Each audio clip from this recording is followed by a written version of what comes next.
नमस्कार दोस्तों, honest critic में आपका स्वागत है।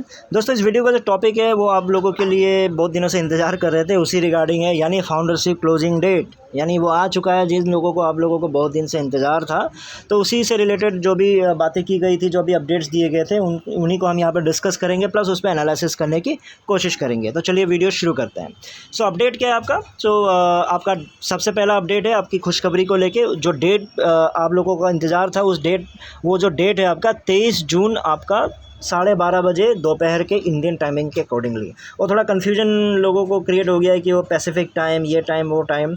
तो आपको कन्फ्यूज़ होने की ज़रूरत नहीं है। वो 22 तारीख नहीं है, आप लोग इंडियन अकॉर्डिंगली सोचो, 23 तारीख है 12:30 बजे। ठीक है। अब मेरे को भी समझ नहीं आया कि वो पैसिफिक टाइम अचानक पैसिफिक टाइम पे क्यों चले गए। शायद वो 22 तारीख रखना चाहते थे, इसलिए वो पैसिफिक टाइम पे रख दिए हैं, लेकिन वो घुमा फिरा के इंडिया को तो 23 तारीख ही रखा हुआ है। तो अब लोग बोलेंगे भाई इसमें भी तुमको प्रॉब्लम है क्या? बात प्रॉब्लम का नहीं है, क्योंकि कन्फ्यूजन हो जाता है। पैसिफिक टाइम आप लोग अभी तक तो यूज़ नहीं कर रहे थे, वो अचानक पैसिफिक टाइम आप यूज़ कर रहे हो। अगर मान लो आपका ऑन पैसिव का जो हेड ऑफिस है वो भी अगर पैसिफिक टाइम जोन के अंदर गिरता और उसके अकॉर्डिंगली दिया गया होता तो मैं मान लेता। पैसिफिक टाइम कितने लोग पालन करते हैं? यूएस में सिर्फ 2 है, आपका कैलिफोर्निया है, वाशिंगटन है, और कुछ थोड़ा सा मिक्स करके करते हैं। मैक्सिको में यूज़ होता है, कनाडा में कुछ प्रोविंस में यूज़ होता है। बस इतनों के लिए आपने पैसिफिक टाइम पे चले गए, लोगों को कंफ्यूज कर दिया। तो ठीक है, कोई बात नहीं, कम से कम डेट मिल गया, तो आप लोग कंफ्यूज ना हो। इंडियन अकॉर्डिंगली आपका क्या है, 23 तारीख है आपका 12:30 बजे दोपहर के। ठीक है। और आपका फिर अगला अपडेट है ओब्लेस को लेके कि ओब्लेस आपका एंड ऑफ द जून आपका अवेलेबल हो जाएगा, यानी लॉन्च भी हो सकता है। और आपका फिर थर्ड है आपका ओब्लेस को लेके ये बताया गया है कि ओब्लेस ऐसी प्लेटफॉर्म है, जो क्राउड फंडिंग प्लेटफॉर्म है, जो फर्स्ट ऐसा प्लेटफॉर्म बनाया गया है जो 100% आपका पूरा का पूरा अमाउंट ट्रांसफ़र कर रहा है। ऐसा किसी कंपनी ने पहले नहीं किया है। ऑन पैसिव ऐसा पहला है, ओब्लेस ऐसा पहला है जो ऐसा करने जा रही है। तो शायद बहुत सारे कॉपी ट्यूबर्स ने भी आपको ये बात बता दिया होगा। अब मेरे कुछ पॉइंट्स हैं जो मैं आपसे शेयर करना चाहता हूँ रिगार्डिंग फाउंडरशिप क्लोजिंग। जो है वो बहुत ही अच्छी बात है, आप लोगों के लिए भी मैं खुश हूँ कि आप लोग इसी दिन का इंतज़ार कर रहे थे और गुड की एक डेट मिल गया है। फिर भी मेरा मानना यही है कि जो आपका फाउंडरशिप क्लोजिंग डेट है उसका लॉन्चिंग से कोई रिलेशन है नहीं। लॉन्चिंग को लेके अभी भी मैं उसी पे कायम हूँ कि इस साल मुझे नहीं लगता कि हो सकता है। फिर दूसरा ओब्लेस को लेके, ओब्लेस बहुत ही अच्छा पर्पज़ के लिए, गुड पर्पज़ के लिए, तो हर कंपनी को ऐसा करना चाहिए। हर बड़ी कंपनी में ऐसा होता ही है और करना भी चाहिए, चैरिटी वर्क करना चाहिए। लेकिन मेरा मानना ये है कि ओब्लेस क्या है, एक नॉन प्रॉफिट आपका काम है, राइट, जिसमें ऑन पैसिव या ऐश इससे कोई प्रॉफिट नहीं लेंगे। यानी ऑन पैसिव ओब्लेस से ऑन पैसिव को कमाने का कोई इरादा है नहीं, क्योंकि वो एक चैरिटी वर्क है। तो मुझे लगता है इस तरह का जो काम है ऐसा करना चाहिए, लेकिन वो कम से कम मुझे लगता है या बीच में मिड ऑफ दी आपका बिजनेस जब चल रहा था तब करना चाहिए था, या फिर बाद में करना चाहिए था। तो मुझे लगता है कि स्टार्टिंग का जो फोकस होता है, आपको कुछ अलग जो प्रोडक्ट्स है जिनसे आपकी कमाई हो सकती है, उन प्रोडक्ट्स को आपको लॉन्च करना चाहिए था, ताकि फाउंडर्स के लिए भी कोई चैरिटी वर्क हो जाए, उनके लिए भी कुछ मदद मिल जाए। उसके बाद उनकी मदद हो जाता है तो फिर आपका बाकी वो चैरिटी करने में मुझे नहीं लगता कि वो पीछे हटेंगे। जब इतना कमा रहे हैं तो चैरिटी, इंडियन मुझे नहीं लगता कि चैरिटी वर्क में पीछे रहते हैं।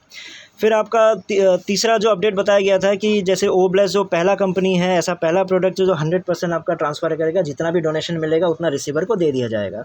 तो इस चीज़ से मैं सहमत नहीं हूँ, क्योंकि ये गलत बात है। क्योंकि मुझे नहीं लगता कि आजकल जो 100% जो पूरा ट्रांसफ़र करना कोई बड़ी बात है, बल्कि आजकल जो इतने सारे क्राउड फंडिंग प्लेटफॉर्म है, मतलब 100% को तो छोड़ो ही, बल्कि वो मैच करना शुरू कर रहे हैं। मैच करना शुरू करने का मतलब हो गया कि अगर आप 1 लाख डोनेट करते हो तो कंपनी अपनी तरफ से 1 लाख जोड़ के उस जो भी रिसीवर है, जो भी जिनको ज़रूरत है, उसको दे देते हैं। ऐसे ऐसे सिचुएशन चल रहे हैं। तो अगर ऐसे चीज़ों में अगर आप बस इस बात पे खुश हो रहे हो कि मैं 100% ही पूरा ट्रांसफ़र कर रहा हूँ, तो मुझे लगता है कि आप ऑलरेडी इस प्रोडक्ट में भी आप 1 या 2 स्टेप नीचे ही हो। तो आपको अभी फिर से आपको आगे बढ़ना पड़ेगा। अगर आपको कन्फ्यूजन है तो ठीक है, बहुत सारे क्राउड फंडिंग का एग्जाम्पल मैं नहीं देना चाहता। अभी रिसेंट एग्जाम्पल मैं आपको दे देता हूँ। मिलाप, जो इंडिया का बहुत बड़े लेवल पे नहीं है, लेकिन फिर भी इंडिया का अच्छा खासा, मतलब ये आपका फंड रेजर, आपका क्राउड फंडिंग प्लेटफॉर्म है मिलाप। अगर अभी रिसेंट में अगर कविराज के हेल्प की जो बात की जाए तो उसमें भी जो बहुत सारे फाउंडर्स ने हेल्प किया था, तो उसमें आप देखो मिलाप क्या करता है। मिलाप भी 0% प्लेटफॉर्म लेता है, 0% प्लेटफॉर्म फ़ी लेता है, कोई 1 रुपया चार्ज नहीं करता। अगर आपने 100 रुपया दिया तो 100 रुपये का 100 रुपया पूरा ट्रांसफ़र कर देता है। लेकिन ये मिलाप क्या करता है कि अगर आप 100 रुपया दोगे तो कविराज को कम से कम 5 रुपये या फिर 10 रुपये एक्स्ट्रा अपनी तरफ से दे देता था। वो अलग अलग टर्म्स के रहते हैं, तो हो सकता है 5 रुपया था या 10 रुपया था, मुझे एग्जैक्टली याद नहीं है। लेकिन छोटा ही अमाउंट सही, लेकिन कम से कम वो उसको कुछ ना कुछ एक्स्ट्रा देने की कोशिश कर रहा था। और 0 प्लेटफॉर्म फ़ी है। तो मुझे बुरा कहाँ लग रहा है, मुझे मतलब ख़राब क्या लग रहा है कि आप फिर से उसी चीज़ को बोलते हो जी फर्स्ट टाइम ऐसा हो रहा है, फर्स्ट टाइम ऐसा हो रहा है। तो उसमें ये लगता है, मुझे क्या महसूस होता है, बहुत लोगों को हो सकता है खुशी हो, लेकिन मुझे क्या लगता है आपका प्रॉपर जो रिसर्च टीम है OnPassive का, वो प्रॉपर रिसर्च नहीं करती इन चीज़ों को बोलने से पहले या फिर बताने से पहले या फिर इन चीज़ों को दिखाने से पहले। आप फर्स्ट टाइम बोल रहे हो, इस तरह के दुनिया भर के एग्जाम्पल है, इंडिया तक में ऐसे एग्जाम्पल है। अभी रिसेंट में जो कविराज को हेल्प किया था उसका एग्जाम्पल है।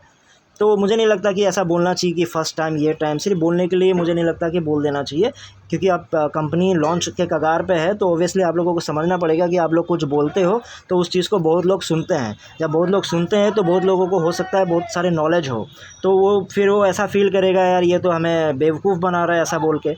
तो वैसी फीलिंग ना आए तो प्रॉपर रिसर्च के बाद ही ऐसी चीज़ें बोलनी चाहिए। फ़र्स्ट टाइम हो या दुनिया में हिस्ट्री में पहला हुआ हो, वर्ल्ड में सबसे बड़ा हो, सबसे लंबा हो, तो इस तरह की चीज़ें मुझे लगता है सोच समझ के ही बताना चाहिए। ठीक है दोस्तों, फिर इस वीडियो में इतना ही था। फिर नए वीडियो में नए टॉपिक के साथ आऊँगा, तब तक के लिए टेक केयर, बाय बाय।